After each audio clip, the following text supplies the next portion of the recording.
quelqu'un à l'extérieur. Ok, c'est tout bon? Vous êtes tous prêts? J'ai toute votre attention. Si c'est le cas, je vous propose de commencer ce webinaire, cette webconférence sur le lead management. Alors, déjà, euh, j'ai beaucoup de demandes, souvent, parce que moi, j'ai évolué énormément dans l'industrie, et puis j'ai beaucoup de demandes de personnes qui me disent, bah, c'est quoi finalement le lead management? On parle tous les jours sur les réseaux. Finalement, bah, ils me demandent ce que c'est. Euh, Même si pour certains dans l'industrie, ça peut paraître évident, parce qu'on a l'habitude d'en voir, le lean management aujourd'hui se diffuse, notamment en Suisse, mais dans tous les secteurs d'activité. Donc c'est pour ça que je pensais qu'il était important de clarifier ce qu'était le lean management. C'est pour ça que je vous propose ce petit webinaire.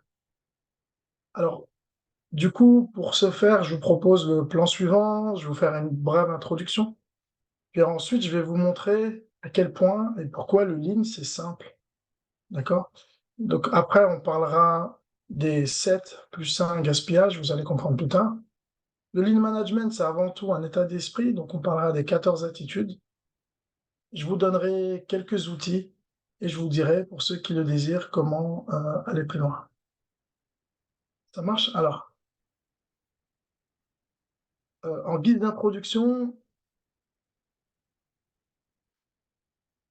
là, vous allez superposer la carte du Japon, avec celle des États-Unis. Donc, ce qu'on peut voir, c'est que le Japon, par rapport aux États-Unis, en termes de surface, on voit bien la différence.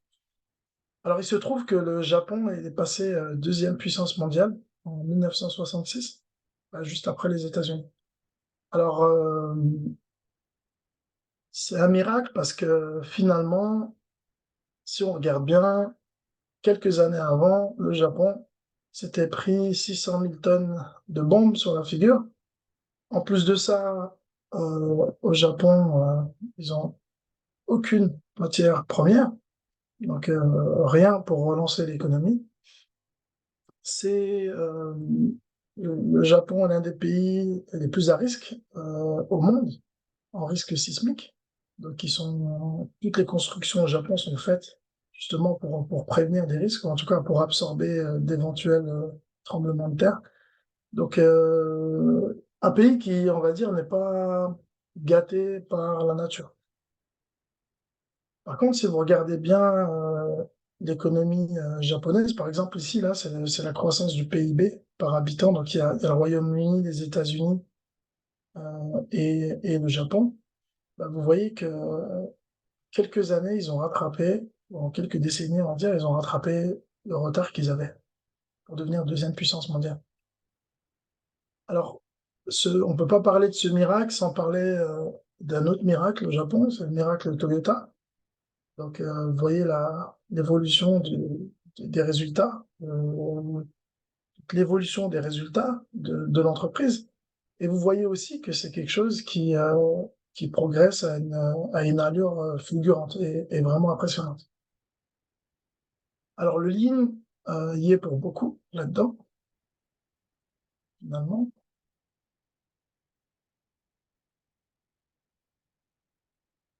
Le lean y est pour beaucoup, puisque c'est le lean, ou en tout cas ce qui s'appelait à l'époque le Toyota Production System, qui a accéléré ou qui a transformé l'organisation Toyota pour en faire le plus gros groupe mondial. Alors là, quelques mots sur les origines. Donc là, vous voyez Eiji Toyota, donc d'après son nom de famille, vous pouvez vous imaginer qui c'est. C'est le propriétaire de Toyota à l'époque. Et puis, Monsieur Taishi Uno, un ingénieur de chez Toyota à qui on doit finalement l'invention ou l'élaboration du lean management. Le lean management, c'est pas une invention, si je viens de le dire, c'est euh, c'est une philosophie, un état d'esprit, des outils qu'on a développés et mis en place en fonction, au fur et à mesure qu'on rencontrait des problèmes. Donc c'est une science empirique et qui a été développé par l'expérience avec une certaine philosophie. Donc, le Japon, à l'époque, avait très peu de moyens. Donc, les gens qui travaillaient essayaient de trouver des solutions comme ils pouvaient. Et surtout, ils comptaient sur l'implication de tous les collaborateurs à tous les niveaux de l'entreprise. Ça, c'était assez nouveau à l'époque, surtout pour les Américains, où on parlait de division scientifique du travail, où on avait d'un côté les têtes pensantes, les ingénieurs, les cols blancs, ceux qui réfléchissent, et de l'autre côté, les opérateurs qui finalement étaient deux bras et faisaient un peu office de machine, hein, pour caricaturer. Et en fait, forcément, voyant cette croissance et ces résultats impressionnants, les Américains, ils ont envoyé des gens pour étudier tout ça, essayer de comprendre et puis puis essayer de documenter ça. Donc forcément, quand on envoie des gens très intelligents qui sont professeurs au MIT, par exemple, dans ce cas-là. Donc James Womack et puis Daniel Jones pour étudier le lean. Alors forcément, les Américains, quand ils arrivent au Japon, ils étudient, ils notent, ils écrivent ce qu'ils voient. Euh, Ils écrivent ce qu'ils voient, documentent tous les outils, et puis finalement, ils se rendent compte, en retournant aux États-Unis, que ça ne marche pas. Alors pourquoi ça marche pas? Simplement parce que l'état d'esprit n'est pas là. Donc pour que le lean fonctionne, il y a une condition sine qua non, c'est qu'il y ait une certaine manière de gérer les gens. Alors c'est assez simple à imaginer, c'est que moi j'ai travaillé en production et j'ai un peu cette expérience-là. Par exemple, un opérateur, si vous ne le respectez pas, vous pouvez attendre longtemps avant qu'il vous propose des idées. Si vous ne lui dites pas bonjour le matin, vous avez trop peu de considération pour lui, il ne signera pas. Obligé de vous aider. Donc voilà, donc il y a un certain état d'esprit à avoir, on en parlera un petit peu plus tard. Et c'est ce qui a un peu fait défaut au début, au moment où le Lean, ou en tout cas le Toyota Production System, a commencé à s'exporter à l'international. Parce qu'on a mis du temps à comprendre cette condition, on va dire, sine qua non. Alors, le Lean, ensuite, il s'est décliné dans plein d'états. On parle de Lean ingénierie, de Lean startup, de Lean pour la finance, de Lean pour l'IT. Certains d'entre vous, j'ai vu qu'il y a des gens dans l'IT, parlent des méthodes agiles, du Scrum, de Kanban, de tout un tas de méthodes agiles qui sont principalement issues de la gestion de projet en informatique. Mais les méthodes agiles sont inspirées et viennent du Lean. Finalement, c'est une philosophie du Lean qui est appliquée à la gestion de projet. On y gère de l'encours, comme en production, et puis du coup, c'est une méthode qui marche. Aujourd'hui, c'est des méthodes à la mode. Et c'est ce qui est utilisé dans toute entreprise performante qui se respecte.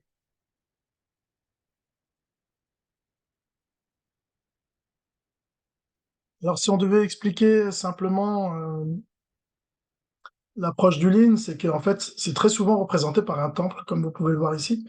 Donc, on parle de la base. Alors, la base, bien sûr, c'est l'état d'esprit, mais après, on dit qu'il faut stabiliser et standardiser. Donc, en fait, il faut une production qui est stable, un travail qui est standardisé pour faire toujours les choses de la même manière.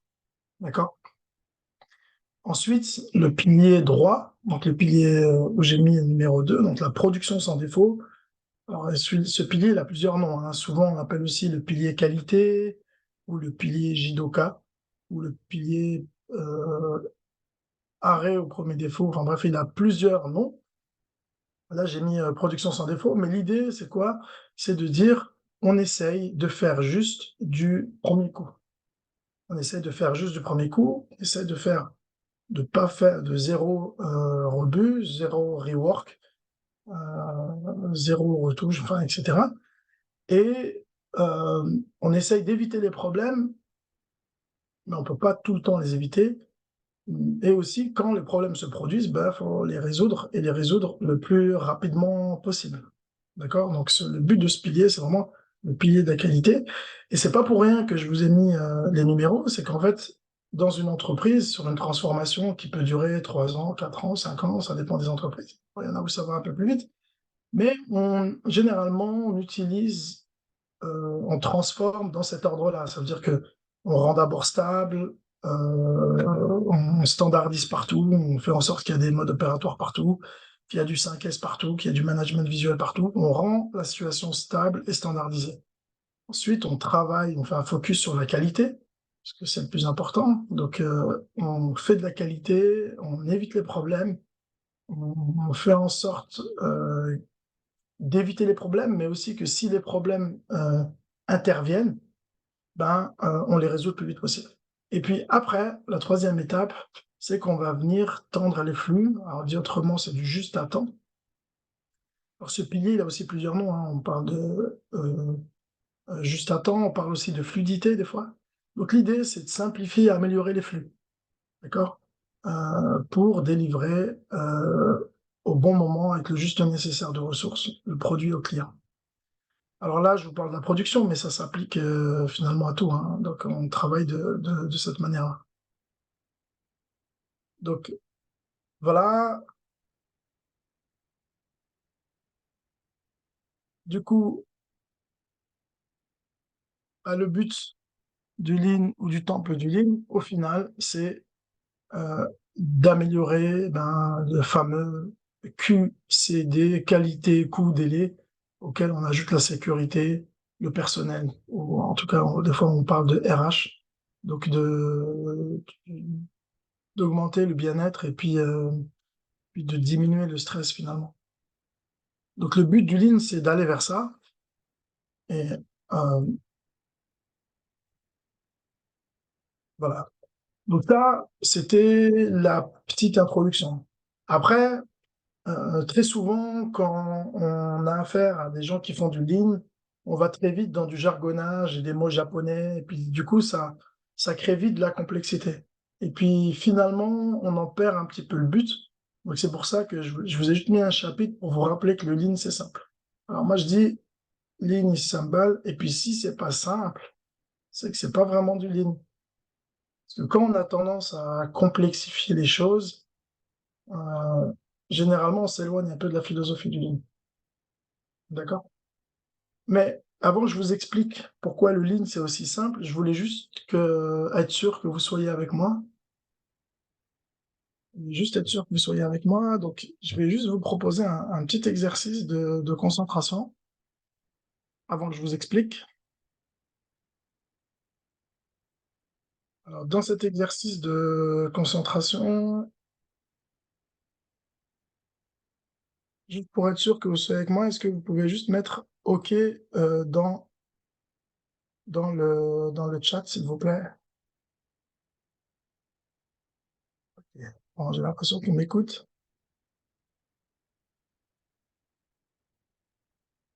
1, 2, 3, 4, 5, 6, 7, 8, 9, 10, 11, 12, 13, 14, 15. Bien. J'ai l'impression qu'on m'écoute. Ok, top.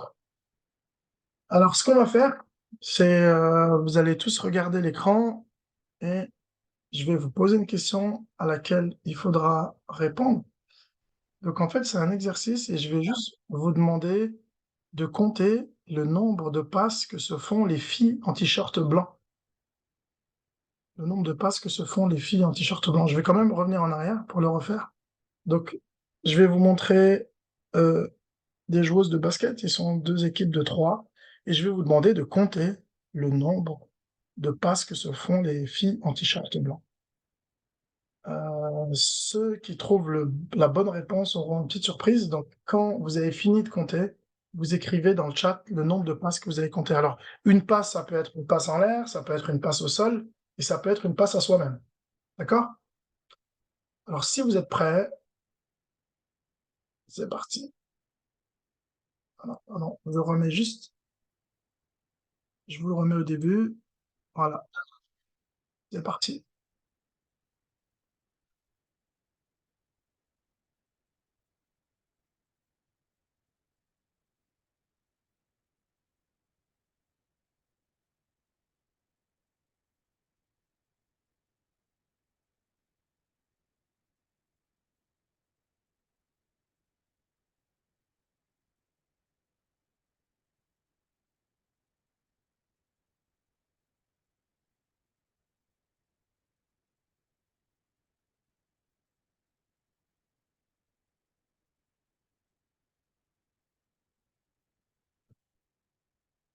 Ok.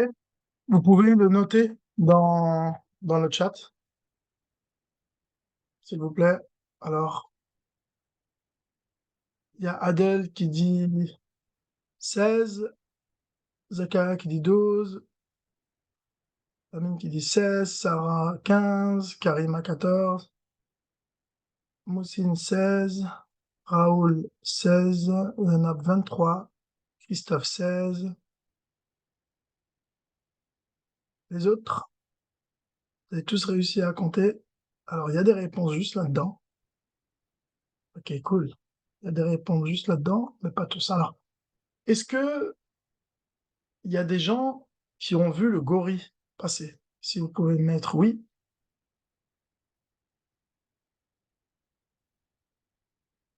non. Alors, ceux qui l'ont pas vu, vous pouvez mettre non, s'il vous plaît.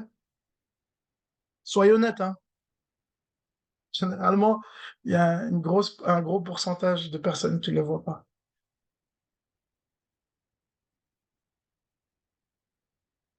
Ok, donc il y a pas mal de gens qui l'ont pas vu.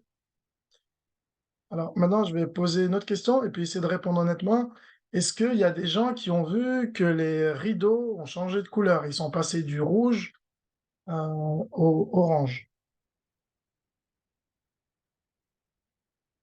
Alors ça, normalement, il y a moins de monde.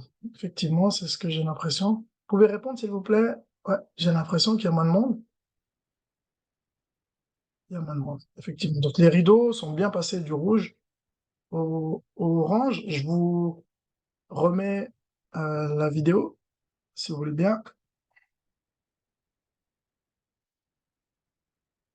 Tac. Je vous laisse regarder.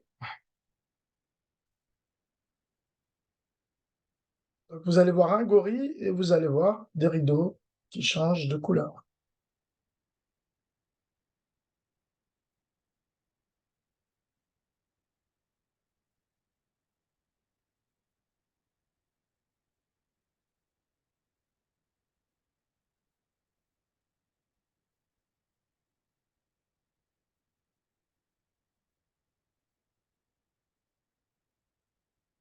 Vous avez vu là le gorille, puis les changements de couleur?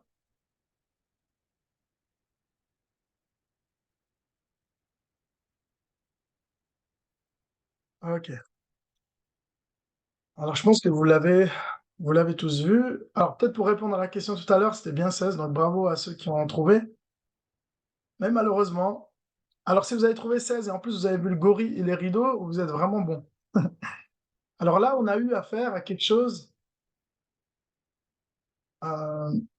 qui s'appelle le focus en fait. Donc forcément, très souvent, on voit ce qu'on cherche. Et d'ailleurs, c'est une bonne chose parce que si le cerveau faisait pas ce focus, vous rentrez dans un supermarché avec le nombre d'informations qu'il y a, vous faites un burn-out. Donc du coup, c'est quelque chose qui vous permet de focuser votre attention sur finalement ce que vous cherchez. D'ailleurs, alors les femmes qui ont été enceintes, il paraît, hein, j'ai pas essayé, mais il paraît que quand on est enceinte, on voit des femmes enceintes partout. Alors un autre exemple peut-être pour les hommes, quand vous achetez une nouvelle voiture, vous avez tendance à voir cette voiture un peu partout. Et ça, c'est un peu c'est le même fonctionnement. C'est qu'en fait, on voit finalement ce qu'on cherche. Et puis là où on prête pas d'attention, ben, des choses, on les voit pas. Et en fait, c'est un peu pareil avec le lean. C'est qu'en fait, ce qu'on voit pas dans les entreprises, c'est ces fameux gorilles. Donc ces gorilles, on peut les appeler les gaspillages. Donc ça, vous pouvez le noter, les gaspillages, ou les muda, M-U-D-A, muda en japonais. Et en fait, tout le but du lean, c'est d'aller chercher ces gaspillages et de les éliminer. Mais le problème, c'est que les gaspillages, on ne les voit pas, à moins de se faire greffer des lunettes anti-gaspillage. Donc, toutes les formations au lean management, ben, elles vous permettent d'apprendre à voir les gaspillages et on vous donne des outils pour ben, les éliminer. Moi, aujourd'hui, quand je vais, alors des fois, ça devient presque une maladie, parce que moi, quand je vais au restaurant, dans un spectacle, dans n'importe quoi, je passe mon temps à voir des gaspillages. Et puis généralement, quand vous avez chopé le truc, vous voyez du gaspillage de partout. D'accord? Alors, à votre avis, dans vos activités, vous avez tous des métiers différents, hein. Certains sont en production, d'autres sont dans des bureaux, certains sont chefs de projet, etc. Essayez de me dire dans le chat, à votre avis, c'est quoi le pourcentage de valeur ajoutée dans ce que vous faites versus la non-valeur ajoutée ou versus le gaspillage? Du coup, dans une activité, dans un processus, vous êtes d'accord? On fait une partie de valeur ajoutée et une partie de choses qu'on fait finalement qui servent à rien pour le client. Donc, à votre avis, c'est combien?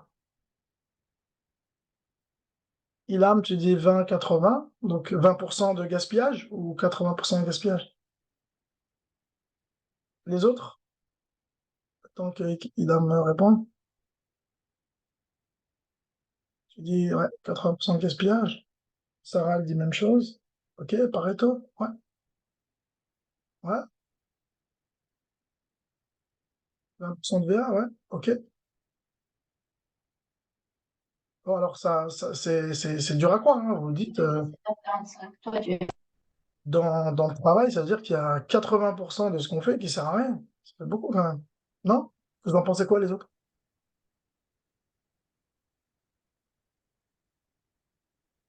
Je peux avoir votre avis? Ok. Alors, ouais, donc je pense que tout le monde croit un peu au Pareto, ouais. Alors, en ligne, on parle de 5%, 5% seulement, de valeur ajoutée dans un processus contre 95% de non-valeur ajoutée.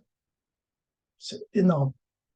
Et encore, cette littérature, elle parle de processus industriels. On ne parle pas des bureaux. C'est un avis personnel. Je pense que dans les bureaux, on a à moins d'1% de valeur ajoutée. Forcément, les processus ne se voient pas physiquement, donc ils sont plus durs à améliorer. Puis quand vous allez dans une production, par exemple, c'est des ingénieurs, c'est des techniciens qui ont réfléchi un petit peu avant de faire les lignes. Dans les bureaux, on a un peu moins réfléchi et puis on n'a pas eu cette approche-là. Donc, je pense que c'est même encore moins. C'est assez violent. Et d'ailleurs, c'est là que les Japonais ont fait la différence, parce qu'il fallait voir le problème sous ce prisme-là. Il n'y a pas tout le monde qui le voyait sous ce prisme-là. Ce qu'on faisait d'habitude, avant le lean, c'est qu'en fait, on se concentrait sur la valeur ajoutée. Donc, si je devais clouer un clou, ben, pour aller 2 fois plus vite, ben, faut taper sur le clou 2 fois plus vite. Donc, en fait, ce qu'on faisait quand on faisait ça, quand on tapait 2 fois plus vite sur le clou, ben, en fait, on chargeait le processus. Ça veut dire, qu'est-ce qu'on fait? On met un chef avec une baguette, et il va fouetter tout le monde, que ce soit en production ou dans les bureaux, pour que les gens aillent plus vite. Mais le problème, c'est qu'en fait, on est juste en train d'amplifier de la non-valeur ajoutée ou du gaspillage. Donc du coup, ça donne quoi? Ça ressemble à quoi? Ça ressemble à ça.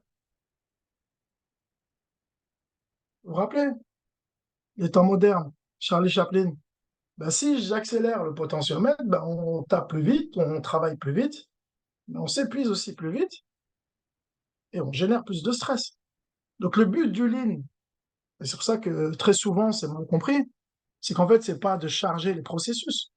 C'est pas de mettre un management visuel pour charger les gens et pour les faire travailler plus vite et de faire du flicage. C'est pas le but. Le but, c'est de mettre en évidence les problèmes, faire remonter les gaspillages et éliminer ces gaspillages au fur et à mesure qu'on les rencontre pour enlever une part de rouge. Et du coup, par conséquent, avoir un rapport entre le vert et le rouge qui est plus élevé.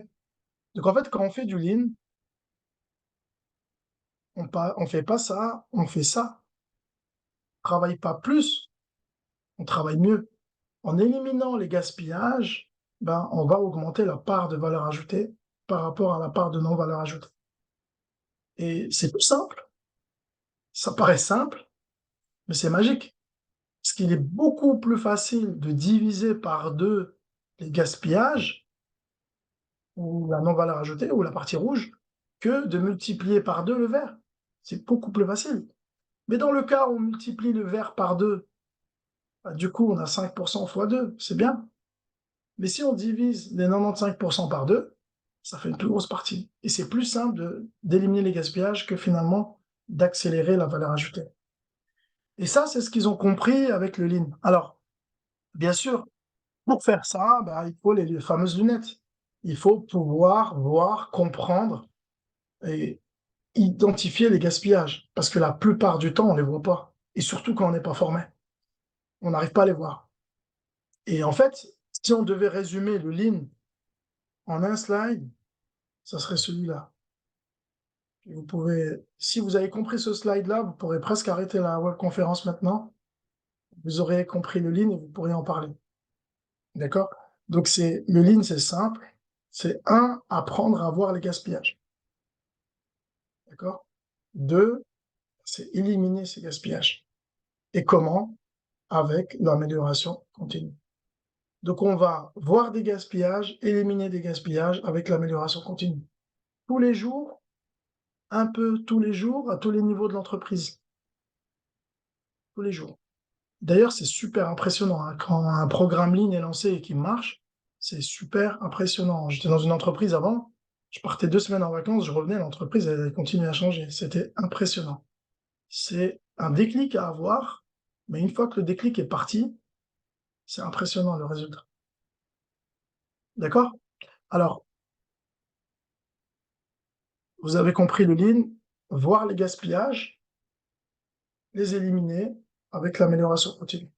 Donc, ce qu'on va faire maintenant, c'est que je vais vous parler des 7 plus 1 gaspillages. Alors, je vais expliquer pourquoi on dit 7 plus 1.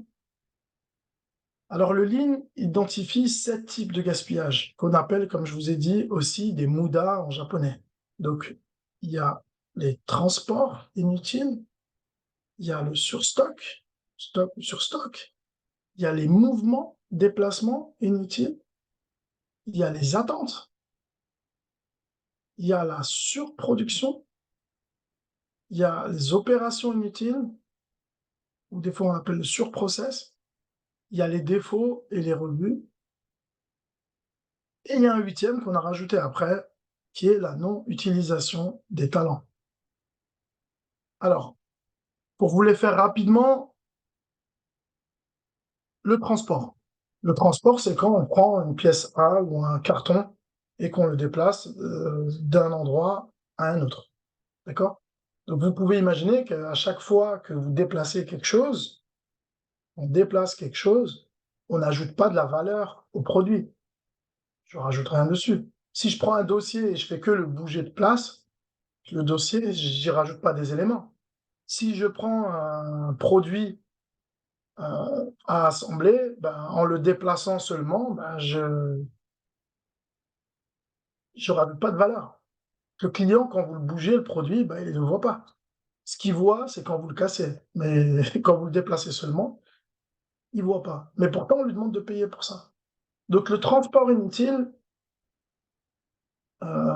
c'est un gaspillage qui est assez récurrent, forcément, parce que des fois, on va avoir un bâtiment avec plusieurs, où on va avoir un site industriel avec plusieurs bâtiments, donc il faut déplacer les choses. On a plusieurs stocks, on passe d'un stock A à un stock B, puis un stock C, etc. Donc voilà, ça c'est le gaspillage de transport. Alors je vais tous vous les faire un peu comme ça. Généralement, en formation, on prend le temps de rentrer bien dans les détails de chaque gaspillage, mais l'idée là, c'est juste de vous donner un aperçu. Un autre gaspillage, c'est le stock. Alors le stock ou le surstock.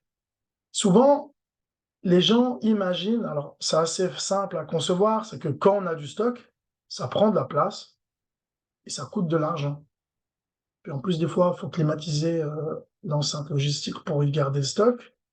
Alors on a aussi compris que des fois, il y a de l'obsolescence, parce que quand on laisse un stock longtemps, ben, des fois, il y a des composants qui sont plus valables, ou de la péremption des fois. Dès qu'on est dans l'agroalimentaire, par exemple, le stock, c'est dangereux. En tout cas, il faut avoir une bonne maîtrise, parce que sinon, on finit par jeter, ça coûte de l'argent. On a de la location de l'espace, à un coût, etc. Enfin, c'est très souvent les arguments qui sortent en premier. Autre chose, et c'est peut-être la raison la plus importante, c'est que le stock dans les organisations, c'est aussi, moi j'ai tendance à dire que c'est de la morphine. C'est un peu, vous voyez, le but de la morphine dans le corps humain, c'est de vous apaiser de la douleur et de vous mettre dans un espèce d'état relax, parce que pour pas avoir mal. Le stock, c'est ce que ça fait finalement dans nos organisations. C'est que plus on a de stock, plus, entre guillemets, on est tranquille. C'est assez simple à comprendre, hein, pour ceux qui travaillent dans l'industrie. vous avez une panne en production, quand vous avez 6 mois de stock de produits finis, et vous allez appeler l'ingénieur méthode ou un gars des méthodes pour qu'il vienne vous résoudre votre panne, quand il y a 6 mois de stock, il a le temps. Il est tranquille. Ça gueule, mais voilà, ça gueule pas plus que ça. Quand il y a moins de stock, tout devient plus réactif. C'est-à-dire quand on baisse le stock, bah, l'ingénieur méthode, quand on l'appelle, bah, il vient vite pour résoudre le problème. Et des fois, il vient tellement vite que ça génère finalement une forme de stress sur le système où il se dit plus jamais ça, je veux plus que ce problème se produise, donc qu'est-ce que je vais faire pour que cet équipement ne tombe pas en panne? C'est peut-être là que l'équipe va se dire ah bah tiens, et si on mettait de la maintenance préventive en place, par exemple? Ou et si on faisait peut-être un stock de composants ou de pièces de rechange pour que s'il y a une panne, on puisse les changer rapidement, etc. Et en fait, à partir du moment où le stock est bas, où les encours sont bas, bah, on commence à s'améliorer. Parce que finalement, on crée une certaine forme de contrainte sur le système qui nous pousse et qui nous oblige à nous améliorer. Donc voilà, ça c'est pour le stock. Les mouvements, déplacements, alors celui-là, il ressemble à transport. Euh, pour faire simple, les mouvements, déplacements, alors il y a les macro-mouvements, ça va être des déplacements à vide, hein. Alors moi, j'ai déjà vu des déplacements pour aller chercher une étiquette parce que on voulait pas investir dans une imprimante et l'opératrice devait marcher 2 minutes pour aller chercher une étiquette et l'aller-retour, elle le faisait 40 fois par jour. Donc c'est le genre de choses qu'on veut éviter dans le lean, c'est les mouvements et les déplacements inutiles. Alors, il y a les macro-mouvements ou les macro ou les déplacements, mais il y a aussi les micro-mouvements. Alors ça, moi, je vois beaucoup de postes de travail. D'ailleurs, ça s'observe assez bien avec une caméra. C'est que vous regardez, vous filmez un poste de travail, vous regardez la personne, les mains bouger, puis vous allez avoir des mouvements qui vont super loin. Et ben, en fait, ces mouvements-là, c'est des déplacements inutiles. Parce que si on avait tout à portée de main pour faire notre assemblage, notre montage, ben, on gagnerait du temps.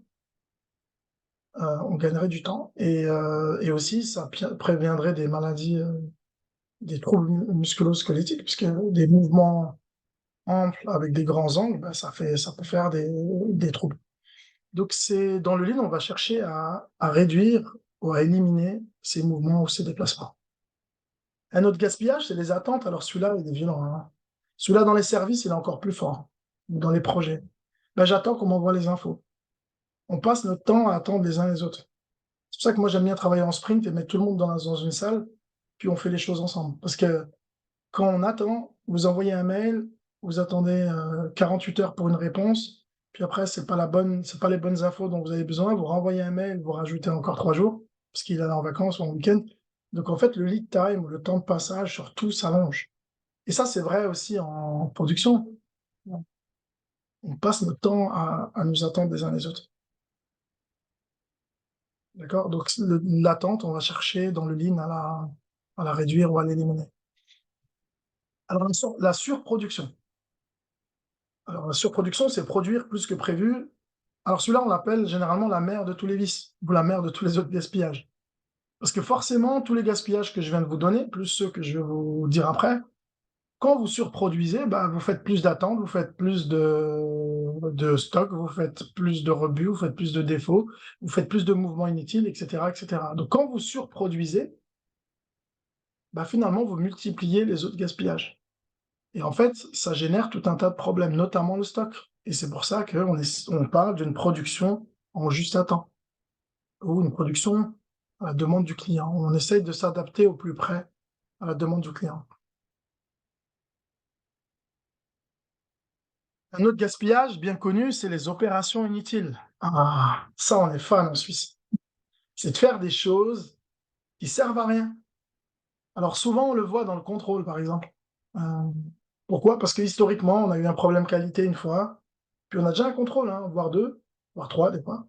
Et puis, il faut absolument mettre une solution en face. Donc, qu'est-ce qu'on fait? Ben, on rajoute un quatrième contrôle.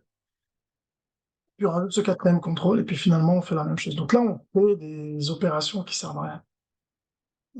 Je vous donne un autre exemple, hein. Je suis passé de l'autre côté de la frontière en France. J'étais un French tacos pour ceux qui voient ce que c'est. Puis le gars, il m'a mis mon tacos. Alors il l'a mis d'abord dans un petit papier, dans une pochette en papier. Puis après, il l'a mis dans de l'aluminium, et puis il a emballé l'aluminium dans des cellophanes, puis après il a mis ça dans un petit sac en papier, puis il m'a mis ça dans un grand sac avec le reste des articles que j'ai commandés. Et du coup, c'est bien, mais quand on passe à la douane avec ça, ça peut mettre en danger. Il était tellement bien emballé que je pense que si j'avais fait un accident avec, il n'aurait pas bougé le tacos. Mais du coup, lui, pensant bien faire, il s'est dit, bah, je vais mettre le max pour que le truc il reste chaud, stable, dans la bonne forme, etc. Sauf que moi, pour le déballer, après, bah, j'ai perdu énormément de temps. Et du coup, ce qu'il a fait finalement en opération inutile, bah, ça m'a plus embêté qu'autre chose. Donc c'est pour ça qu'on garde toujours en tête le client quand on parle de tous les gaspillages d'ailleurs, parce que c'est toujours vis-à-vis du client. Donc là, c'était par exemple une opération inutile pour le client. Et ça, on en fait plein des opérations inutiles dans les entreprises. Souvent pour du contrôle, on rajoute des signatures, là, il n'y a pas besoin de rajouter des signatures. Ça rajoute, et ça rajoute, cette opération inutile va rajouter de l'attente, voilà, etc. Donc on en rencontre énormément et il faut absolument résoudre le problème. Sinon, les défauts et les rebuts. Les défauts et les rebuts. Les défauts et les rebuts, c'est pareil, on en a énormément. Ça, et très souvent, on a plus une logique à contrôler la qualité plutôt que de faire de la qualité. Ça veut dire quoi? Ça veut dire, bah, je blinde le contrôle dans tout ce que je fais, hein, que ce soit du projet, dans tout, plutôt que d'essayer de faire juste du premier coup. Et ça, c'est aussi un changement culturel qu'il faut avoir. C'est pour ça qu'on veut absolument réduire les défauts et les rebuts. Et très souvent, on se dit, c'est acceptable. C'est un peu le piège dans lequel on tombe. On se dit, ouais, bon, vu ce qu'on gagne, on a un petit peu de défauts, c'est acceptable. Sauf que quand on a un petit peu de défauts, on a toujours un risque que ces défauts arrivent chez le client.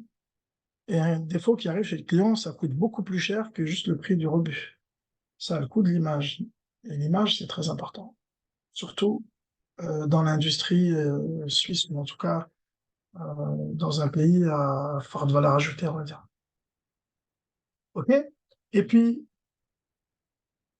le dernier, donc le plus simple, le fameux plus simple, c'est la non-utilisation des talents. Alors celui-là, il est super, super, super violent. Moi, j'ai une anecdote comme ça. J'avais un opérateur qui faisait une tâche, franchement, à très faible valeur ajoutée, qui mettait des pièces dans une boîte. Enfin, c'était quelque chose vraiment avec peu de valeur ajoutée. Et finalement, en discutant avec lui comme ça, à côté de la machine à café, je me suis rendu compte en fait qu'il était responsable des pompiers volontaires de son village. Donc, il gérait une caserne, il gérait tout le matériel, les gens, etc., les interventions.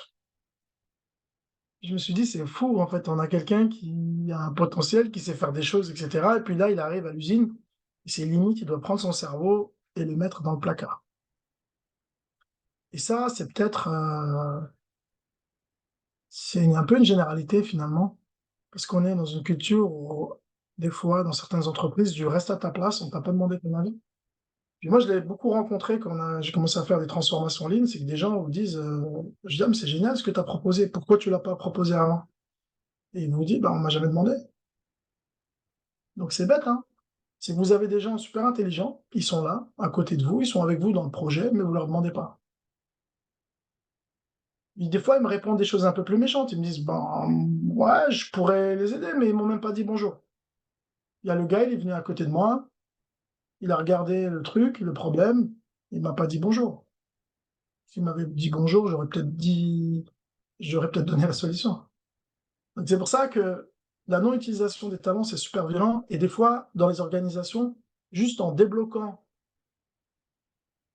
une forme de respect ou une forme d'attention envers tout le monde, bah, du coup, bah, l'entreprise, en tout cas le programme, il démarre super vite. D'accord? Donc celui-là, il est vraiment, vraiment important. Et d'ailleurs, bah, la non-utilisation des talents, c'est que si vous formez pas les gens, par exemple, bah, ils vont pas voir tous les restes des gaspillages. Donc c'est pour ça que moi je dis celui-là, il génère généralement tous les autres. Donc voilà pour les 7 plus 1 gaspillage. On va parler maintenant des 14 attitudes. Donc, je vais pas rentrer dans le détail, mais ce que je vous disais, et je l'ai répété plusieurs fois jusqu'à maintenant, c'est qu'en fait, pour que le lean fonctionne, il faut un certain état d'esprit et il faut adopter des attitudes au quotidien. Parce que c'est quand même un changement philosophique et un changement d'approche. Euh, Là, je vous en ai mis 14. Alors le premier, c'est ne pas juger, ne pas blâmer. C'est facile à comprendre. Si quelqu'un fait une amélioration et vous le blâmez, ben, c'est la dernière fois qu'il va faire une amélioration. C'est comme avec les enfants. D'accord? Au lieu d'exposer ce qu'on ne peut pas faire, réfléchissez à comment le faire. Ça aussi, beaucoup d'entreprises, les gens passent du temps à dire c'est impossible plutôt qu'à essayer de le faire. Puis c'est encore pire, c'est celui qui essaye de le faire qui se fait challenger par ceux qui essayent de rien faire. Donc ça, culturellement, c'est anti-ligne. D'accord? Euh, le troisième, c'est oublier les aptitudes, euh, les habitudes, pardon. Oublier les habitudes, toutes les situations peuvent changer. Ça, c'est la fameuse phrase, on a toujours fait comme ça. Ah, vous la connaissez sûrement, et ça revient pas mal. C'est des habitudes, on a toujours fait comme ça, donc c'est comme ça. Et on a toujours eu ce problème, et ce problème est là depuis tout le temps. Oh, il y en a qui ont essayé avant toi, etc. Et puis c'est cette culture-là du impossible, et puis on baisse les bras, et enfin, c'est anti-ligne. Alors, ne jamais laisser une personne seule face au problème, facile à comprendre, ben, il y a des gens qui ont des soucis. Si on les laisse seuls face au problème, ben, le jour où vous aurez un problème, ils vous laisseront seuls face au vôtre. Puis, l'idée aussi, c'est de dire, ben, le lean, c'est aussi de l'intelligence collective. On se met à plusieurs pour trouver des solutions. C'est plus facile que tout seul. Ça me fait la transition avec le suivant. Préférer beaucoup d'idées de tous que l'idée géniale d'une seule personne. L'intelligence collective, c'est un des points fondamentaux du lean management. C'est qu'on travaille énormément en intelligence collective, c'est pour ça qu'on fait des chantiers Kaizen, on intervient sous forme de sprint, etc., parce qu'on veut utiliser l'intelligence collective.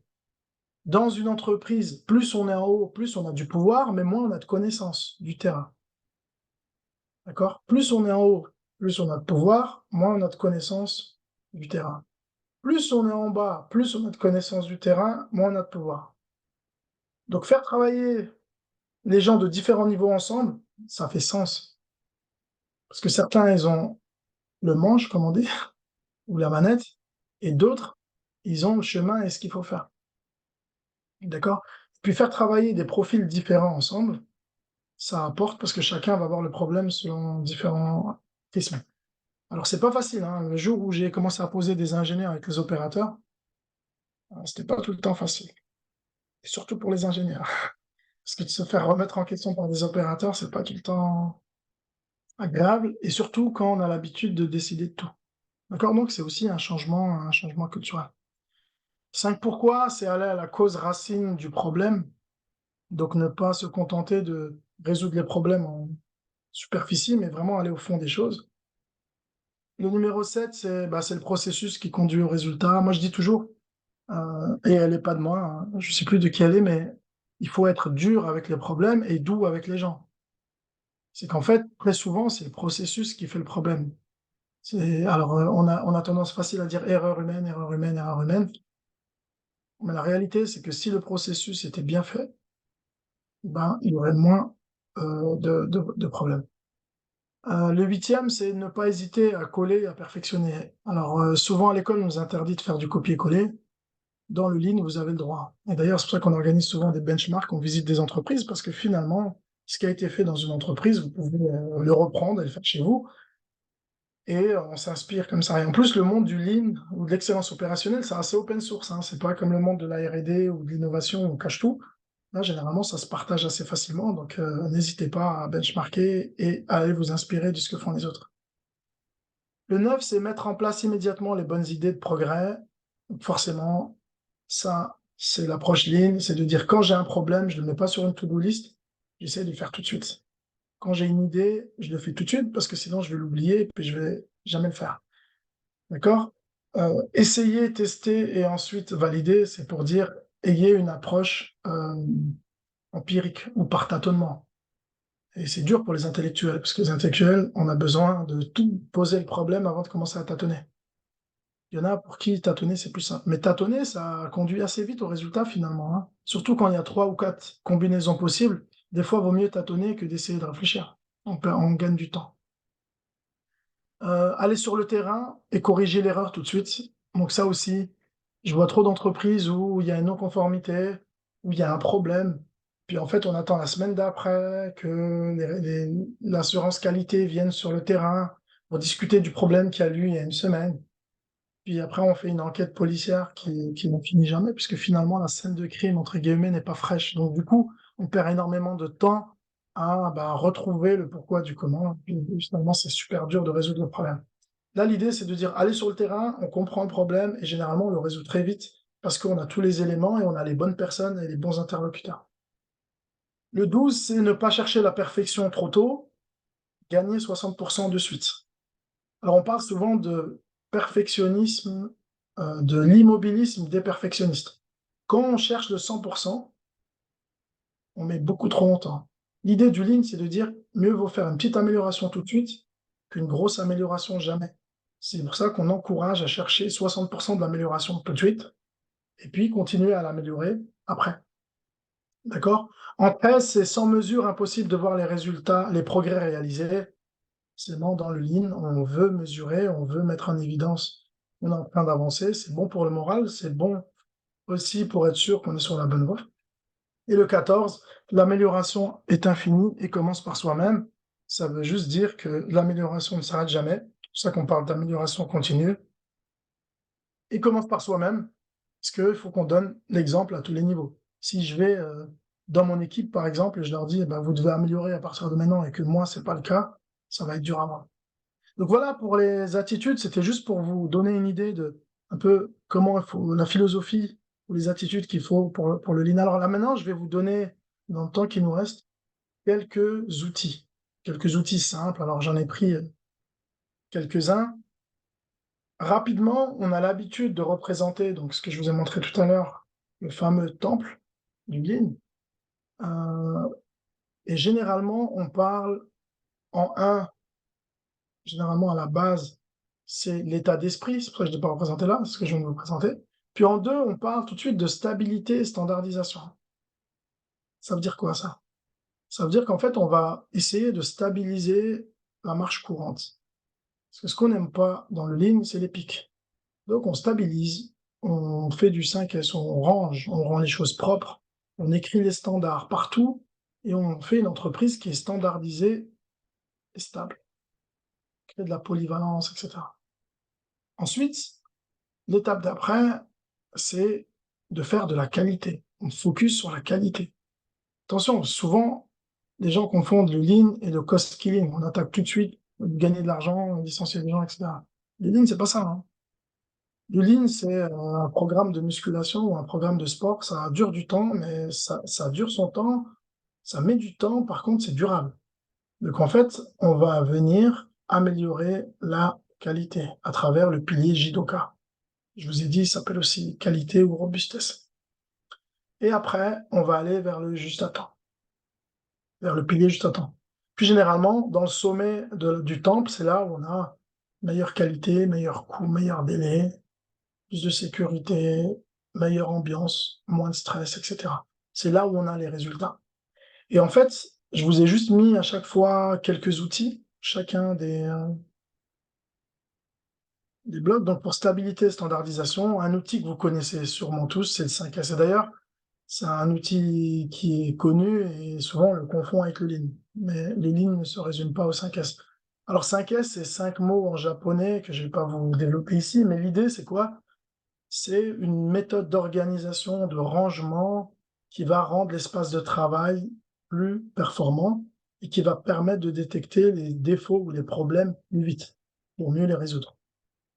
Et par la même occasion, descendre le niveau de stress, parce que quand on travaille dans un environnement qui est rangé, étiqueté, propre, là, on est moins tendu que quand on est dans le chimie, comme on dirait ici en Suisse. Du coup, le premier, c'est supprimer l'inutile, débarrasser. Donc en fait, l'idée, elle est simple, c'est de dire on enlève tout ce qu'on n'utilise pas du poste de travail, même si ça a une valeur, hein, le meilleur. Parce que ce qu'on n'utilise pas nous encombre l'esprit, ajoute de la place, prend de la place et empêche de voir clair. D'accord? Le deuxième S, c'est situer, ranger. Alors moi, je pose toujours la question, où est votre clignotant dans la voiture? On est tous d'accord, le clignotant, il est là, il est devant. Et où est votre cric? Le cric, il est dans le coffre. Ça s'explique par le fait qu'on utilise plus souvent son clignotant que son cric. Et si on utilisait plus souvent le cric, il serait plus proche. Bref, Mais l'idée, c'est de dire, on situe, on range par rapport à la fréquence d'utilisation. Plus on utilise quelque chose, plus c'est proche de nous, moins on utilise quelque chose, plus c'est éloigné. Donc c'est ça, situer, ranger. Ensuite, on nettoie. Donc nettoyer, mais on nettoie aussi de manière régulière, mais on nettoie pour inspecter. Parce que le moment où on nettoie, c'est comme quand vous prenez une douche, généralement, c'est là où vous vous rendez compte des petits points noirs ou des choses que vous avez sur le corps. Donc c'est un peu la même idée de nettoyer ici dans le Lean. On nettoie les machines, c'est là où on voit les fuites, on voit les problèmes, etc. Donc nettoyer pour inspecter. Et ensuite, en 4, ben, on va standardiser. Parce que si on fait les 3 premiers S et on fait plus rien derrière, ça s'appelle du ménage. Puis on revient dans une semaine ou dans 2 semaines et c'est de nouveau comme avant. Donc l'idée, c'est de mettre des règles en place, l'étiquetage, du marquage, etc. Définir les choses avec du scotch, mettre de l'étiquetage, mettre des règles à suivre. Donc on standardise pour que le niveau de 5S ou le niveau des 3 premiers S reste constant dans le temps. Et puis le dernier S, c'est suivre, c'est s'assurer que ça fonctionne et que ça maintienne dans le temps à travers des audits, à travers du management, etc., etc. Alors c'est juste pour vous montrer quelques exemples de 5S. Par exemple, là, on a fait des mousses. Vous voyez le avant-après. Donc, si vous regardez la photo en bas à droite, vous êtes d'accord que s'il manque un outil, vous le voyez tout de suite. C'est là où il y a le petit rond bleu. Vous voyez qu'il manque quelque chose. Par contre, le avant dans le bac vert, s'il manquait quelque chose, vous ne le voyez pas. Donc le Lean, ça permet aussi de mettre en évidence les choses qui manquent et les problèmes. Là, je vous ai juste mis un autre exemple. Vous voyez, hein, c'est très visuel, c'est du marquage, on définit une place pour chaque chose, on remet les choses à leur place. Et ça crée un environnement très confortable et très performant. Un autre outil, qui est d'ailleurs, on parle de pierre angulaire du Lean, c'est la standardisation. Alors généralement, on ne va pas le faire là, mais si on était physiquement sur place, je vous aurais demandé à tous ceux qui sont dans le groupe, de faire un avion en papier. Vous auriez tous fait votre avion en papier, et je vous aurais dit le but de cet avion, c'est qu'il aille le plus loin possible. On aurait lancé l'avion, on aurait mesuré toutes les distances, on aurait fait une moyenne, on serait arrivé par exemple à 23 mètres. Sauf qu'il y aurait l'avion de Christophe, par exemple, qui a l'habitude de faire des avions, et cet avion-là, lui, bah, il serait allé à 50 mètres. Bah, du coup, on a trouvé un avion qui est bien. Donc du coup, on va prendre cet avion et Christophe va venir nous expliquer comment il l'a fait. Et encore mieux, il va écrire sur un paperboard la manière dont il l'a fait, et il va nous écrire le standard ou le mode opératoire. Puis finalement, on va refaire tous le même avion que Christophe. Puis là, on va ressortir, on va lancer tous nos avions, et quand on va faire la nouvelle moyenne, on va passer de 20 mètres à 50 mètres. Donc du coup, on vient de monter le niveau, et puis en plus, on a mis une cale pour pas redescendre en arrière. Mais après Christophe, il y a, je sais pas, Ilham, qui a dit, ah, je me suis rendu compte qu'en fait, quand on plie à l'avant de l'avion euh, le coin, ben on prend un peu plus de masse, et puis au lieu de faire 50 mètres, ben moi j'ai essayé, ça fait 55 mètres. Ah ben c'est génial, on va rajouter ça dans notre standard. L'idée d'Ilham, on va la rajouter dans le standard. On rajoute ça dans le standard, et du coup, ben, notre avion, quand on tire tous, on fait la moyenne, ça fait 55 mètres. Donc c'est ça l'idée du standard. Puis ça peut bien se représenter par une boule, dans la fameuse boule PDCA, la roue de l'amélioration. Donc la boule qu'on pousserait pour améliorer. Et au fur et à mesure qu'on fait une nouvelle amélioration, ben, on vient mettre une cale. Cette cale, c'est un standard. D'accord? Autre outil, le management visuel. Alors celui-là, il peut être soit pour une équipe, soit pour un processus. Et généralement, c'est constitué toujours de panneaux et d'un rituel. L'un sans l'autre ne fonctionne pas. Et ce qu'on va faire dans une entreprise, c'est qu'on va structurer, dans les grandes entreprises, on structure des pyramides de cascades et de redescente d'informations à différents niveaux, avec différentes fréquences.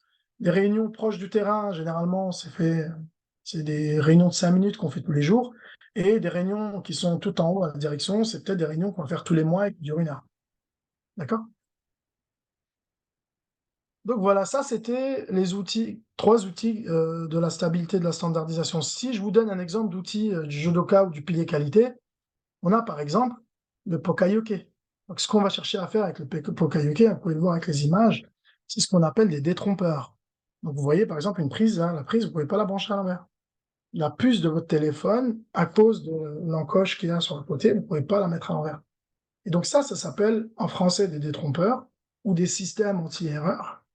Et en japonais, ça s'appelle des pokayoke. Mais dans le Lean, on va essayer de mettre en place un certain nombre de pokayoke pour éviter les problèmes.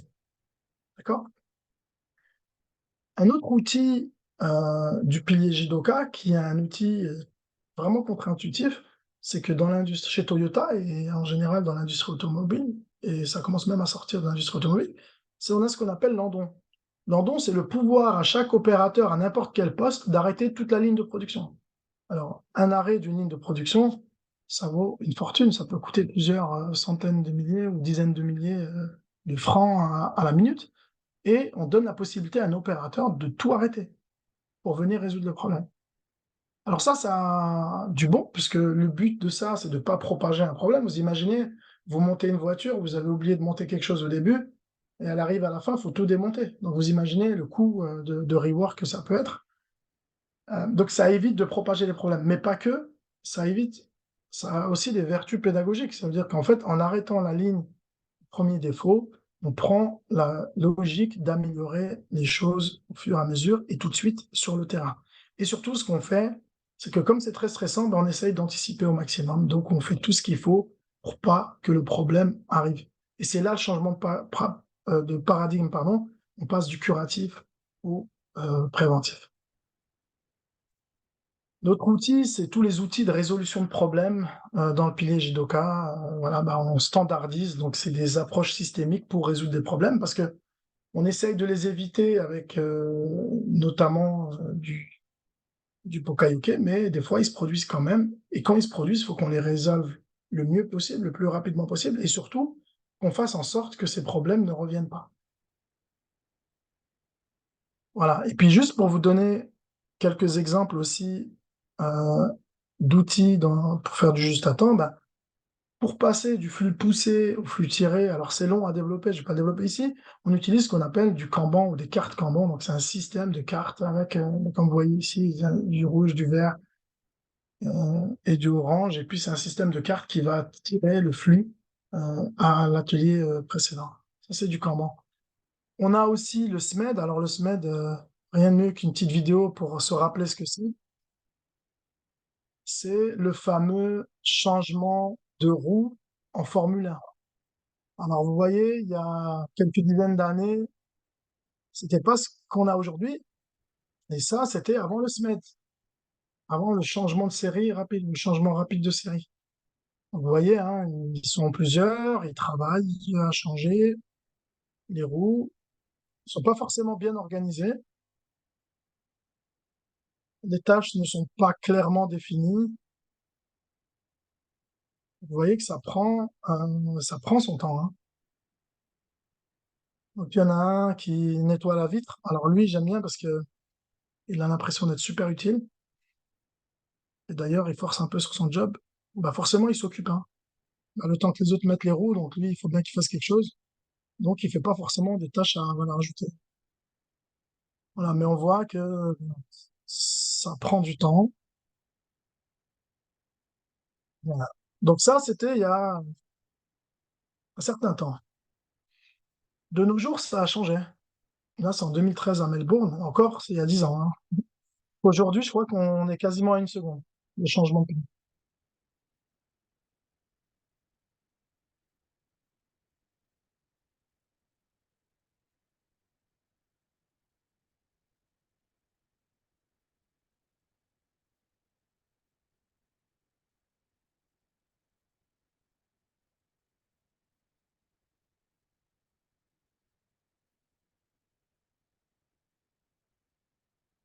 Voilà, vous voyez qu'avec du CIMED, ça va beaucoup plus vite.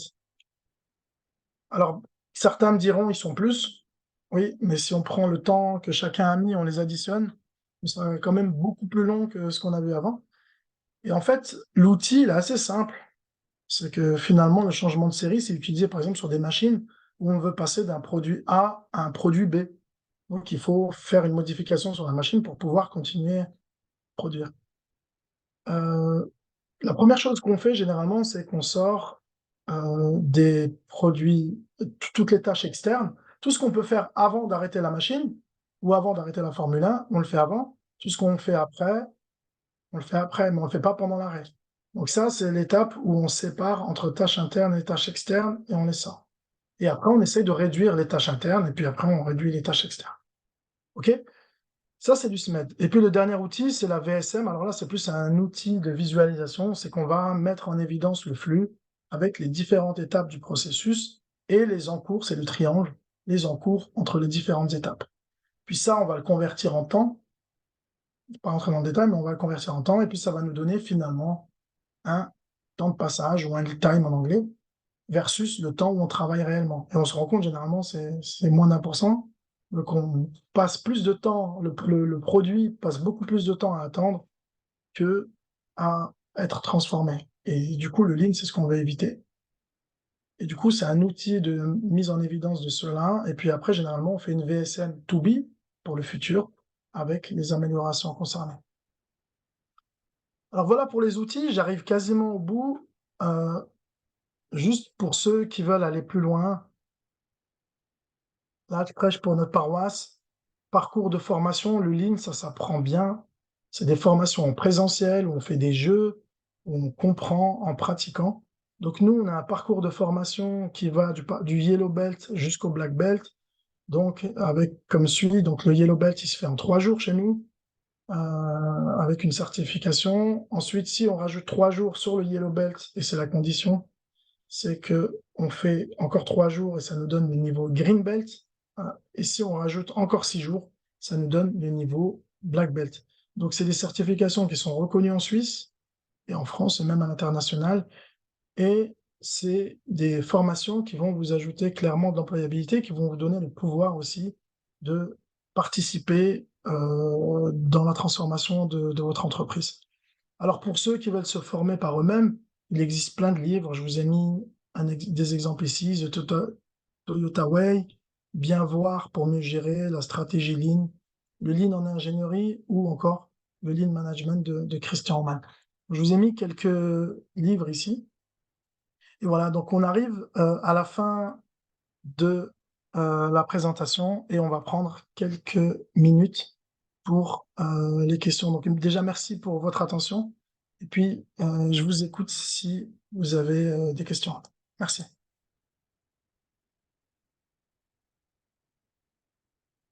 Alors, merci Patrick pour ton feedback. Est-ce qu'il y a des questions, des remarques? Vous pouvez aussi les écrire dans le chat, hein. Vous n'êtes pas obligé de les dire à l'oral. S'il n'y a pas de questions, c'est que j'ai été super clair. C'est génial.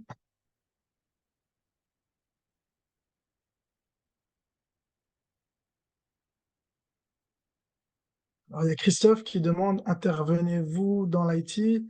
Euh, je suis pas encore intervenu dans l'IT. Alors, quand j'étais en entreprise, je travaillais souvent avec les collègues de l'IT. Pourquoi? Parce qu'en fait, euh, typiquement, quand on met en place un ERP, avant, il y a le processus. Et donc, nous, on est un peu le pendant business avec nos collègues de l'IT. C'est qu'il y a la fameuse expression en anglais qui est vulgaire, on dit shit in, shit out. Donc, si on a un mauvais processus, si on le digitalise, ça va pas le rendre meilleur. Donc nous, l'idée, c'est de défaire les nœuds du processus pour après les digitaliser. C'est pour ça qu'on travaille souvent de pair avec les gens de l'IT. Donc ça, j'ai déjà fait mapper des processus, les optimiser avant de les digitaliser. Puis généralement, quand on mappe les processus, on les optimise, on se rapproche fortement de ce que proposent les ERP par défaut. Sauf que la différence, c'est qu'on a l'adhésion des professionnels. Alors que quand on essaie de les rentrer dans le cadre de l'ERP au marteau, ça fonctionne pas. Voilà, je sais pas si Christophe, ça répond à ta question. Merci Fanny. Ouais, on est en formation ensemble en février, c'est cool. Donc on va pouvoir approfondir. Donc, est-ce qu'il y a d'autres questions? Alors Adèle qui dit, peut-on directement passer une formation green sans avoir nécessairement la yellow belt? Pour la black belt, il faut également mener un projet concret en entreprise. Alors là, il y a deux questions. Alors, Adèle, je vais prendre l'occasion de clarifier ça parce que c'est vrai que c'est une question qui m'est posée régulièrement. la green belt traditionnelle que tous les organismes de formation font, elle dure 6 ou 7 jours. C'est ça une green belt. Quand on parle de j'ai fait une certification green belt, c'est j'ai commencé à zéro et on fait 6 jours de formation ou 7 jours de formation et à l'issue de ça, on a une formation green belt. Nous, chez Oshin Partners, pour des raisons de simplification et pour des raisons d'adaptation au marché aussi, on a coupé cette certification Green Belt qui dure 6 jours, on a coupé en deux et on a dit la moitié, les 3 premiers jours, c'est la Yellow Belt. Donc ceux qui ont déjà fait une Yellow Belt avec moi, ils se retrouvent avec des gens qui font aussi la suite, donc le complément Green Belt pour avoir la Green Belt. Donc non, c'est pas possible de faire directement la Green Belt de 3 jours. Simplement pourquoi? Parce qu'en fait, on rate tous les outils que je vous ai présentés aujourd'hui. Si on fait directement la Green Belt de 3 jours, ben on les voit pas. Et en plus, c'est une Green Belt Lean Six Sigma. Donc, on a concentré le Lean sur les premiers 3 jours, donc la Yellow Belt, et le Six Sigma sur la deuxième. Donc, c'est pas quelque chose que je conseille, à moins d'avoir une grosse expérience en Lean. Et puis, dans ce cas-là, souvent, ce qu'on fait, c'est qu'on fait une dérogation. Et sur un questionnaire, on s'assure que les outils sont maîtrisés et après, on peut passer au module 2, donc au module Green Belt. Donc, je sais pas si Adèle, ça répond à ta question. Et pour répondre à la deuxième, pour la Black Belt, ça dépend des organismes. Il y a des organismes de formation qui demandent absolument euh, comment on appelle ça, un projet en entreprise. Nous, c'est pas notre cas puisqu'on a développé une étude de cas immersive. Donc, en fait, sur les 6 jours de Black Belt, vous passez plus de 50% de votre temps à travailler sur une étude, sur un cas concret, réel, qui est inspiré de la réalité, hein, et pour transformer une organisation. Donc, en fait, finalement, ce projet-là, vous le faites directement pendant la formation, et c'est ce qui sert de fil rouge. Donc, il n'y a pas besoin d'avoir un projet en entreprise. On a fait ça parce qu'il y a souvent, on a des clients, par exemple, des consultants, des choses comme ça, qui changent d'entreprise et qui peuvent pas avoir un projet de transformation. Et puis, des fois, euh, faire une transformation de niveau black belt et venir la présenter pour avoir la certification, c'est compliqué, et surtout en Suisse. Donc du coup, nous, on a opté pour cette option-là, et puis il y a d'autres cabinets qui le font pour nous. Voilà, je sais pas si Adèle, ça répond à ta question, à ta deuxième question. Alors, j'ai super, merci. Alors, vous est-il arrivé de ne pas pouvoir convaincre en entreprise quand la nécessité au bénéfice du lean? Ah, mais ça, c'est justement tout l'art hein, du lean. Ce que je vous dis, alors, moi, pour être honnête, avant de faire du lean, je voyais ça, et puis j'étais ingénieur, donc je voyais ça comme quelque chose de très simpliste. Je disais, c'est bien, moi, je suis en train de faire du développement électronique super compliqué, eux, ils sont en train de faire du 5S et en train de s'applaudir, alors que c'est super simple. Et en fait, le lean, c'est pas les outils qui sont compliqués, les outils sont très simples. Hein. Franchement, vous faites un niveau Yellow Belt, vous avez compris une bonne partie des outils. Le vrai truc qui est dur, c'est de réussir à tirer les gens avec soi. C'est pour ça que ce genre de savoir, ça s'apprend en échangeant, en discutant, en partageant de l'expérience. Et ça s'apprend pas simplement en lisant un cours sur Internet. Donc, franchement, c'est rare que ça m'est arrivé de pas convaincre. Des fois, j'ai pas convaincu des personnes, mais je me fatigue pas avec ces personnes-là, je vais convaincre d'autres, en fait. C'est un peu ça la méthode. Souvent, on va avoir ce qu'on appelle les rouges, ceux qui veulent pas changer. C'est pas sur eux qu'il faut passer votre énergie. Passez votre énergie sur les verts, ceux qui veulent. Et en fait, ce qui va se passer, c'est que quand vous allez travailler avec les verts, vous allez créer des résultats visibles, vous les montrez, vous les mettez en évidence et vous valorisez les verts. Et en fait, ben, en valorisant les verts, les oranges qui sont entre les deux, ils vont se dire, ah, mais c'est cool d'être du côté des verts. Hein. Il y a Samuel, il a fait un truc là. Le chef lui a dit c'est bien, le directeur lui a dit c'est bien, ben, je vais faire aussi un truc. Puis, du coup, on convertit tout doucement des oranges en verts. Puis après, les rouges, généralement, ils suivent. Ou ceux qui suivent pas, ils s'isolent par eux-mêmes, mais au moins, ils vous embêtent pas. Et puis, pour être honnête, si vous avez juste 20% des gens qui suivent, vous pouvez déjà transformer une boîte. Hein. Je sais pas si ça répond à ta question. Voilà. Ensuite, euh,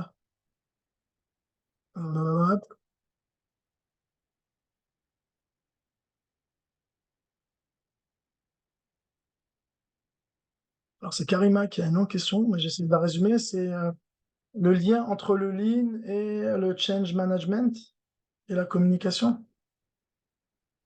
Alors, il y a clairement un lien. En fait, c'est que dans le lean, d'ailleurs, une grosse partie du module de Black Belt, ça s'appelle change management, ou changement, management du changement. Le lean, on passe le temps à faire de la conduite du changement, et le lean, c'est un merveilleux outil du changement. Même quand on parle de digitalisation, souvent, parce que on pense à ça des fois en parlant du changement, si on a une approche lean pour aller vers de la digitalisation, ça marche beaucoup mieux que si on essaie de taper dans de la digitalisation directe. Donc, ça fait complètement sens, hein, et ça va dans ce sens-là. Ok, hop, changer ça, ok.